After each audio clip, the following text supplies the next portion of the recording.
Une nouvelle exposition à l'Atrium de la mairie de Valette, très haute en couleurs, vous est proposée par le peintre Marc Lardière, autodidacte depuis 10 ans.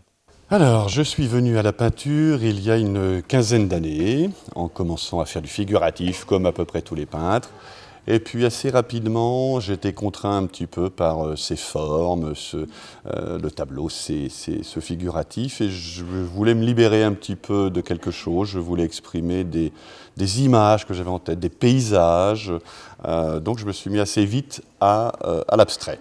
L'abstrait, ça peut me permettre, notamment comme je travaille moi à l'huile, ça peut me permettre tous les possibles. C'est-à-dire que moi j'ai un travail de couches successives avec différents matériaux, du gesso, du plâtre, du sable.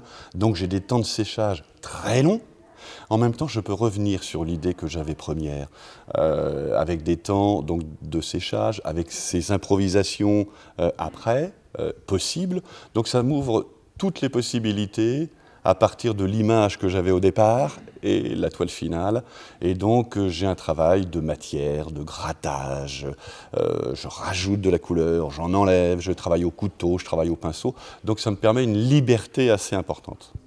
Alors, qui dit matière, dit également effet 3D.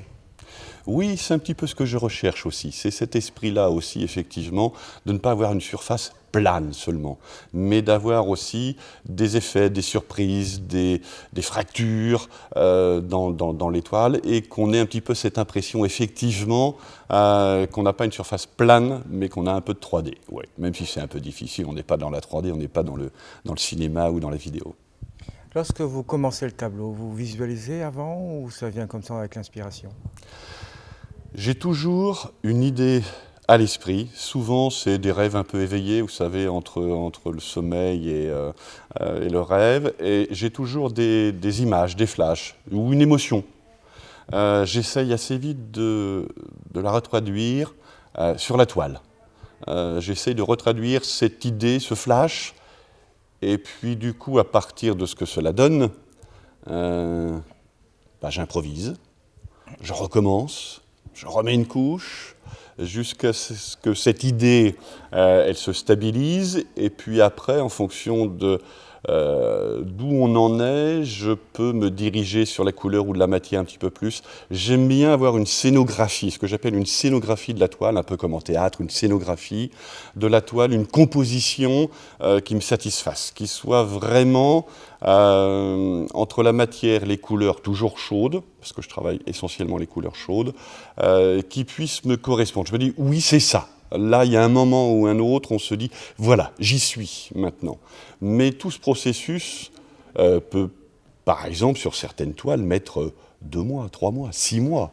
Les temps de séchage aussi peuvent être importants. J'ai une toile, c'est 4 ou 5 mm de sable, ça a mis 1 an à sécher. J'ai pu reprendre, j'ai pu retravailler, mais mon idée première, c'est petit à petit ancré dans la toile, les improvisations, donner d'autres teintes, d'autres couleurs, d'autres matières, mais en général, le flash, l'émotion que j'avais au départ, je l'ai sur la toile. Et en même temps, moi je dis toujours, parce que c'est important, je ne fais jamais 2 toiles identiques.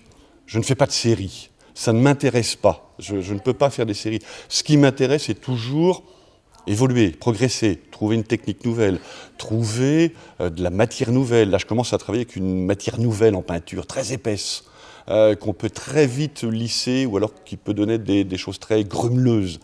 Donc j'aime bien progresser, voilà. Donc je ne peux pas faire des choses identiques, et puis ça ne m'intéresse pas. Donc je dis toujours que c'est aussi un peu la peinture, et c'est de la recherche, c'est un combat. Il faut y aller, il faut scoltiner la toile, et voilà. Et puis au bout de quelques temps, on arrive à un résultat, on est heureux, on a envie de le montrer, de le partager, et puis que ça se passe le mieux du monde, comme ici à l'Atrium de Valette. L'exposition est visible du 2 au 14 mars à l'Atrium de la mairie de Valette, aux heures d'ouverture de la mairie. Vous pouvez également rencontrer l'artiste le dimanche 8 au matin. Il se fera un plaisir de partager sa passion.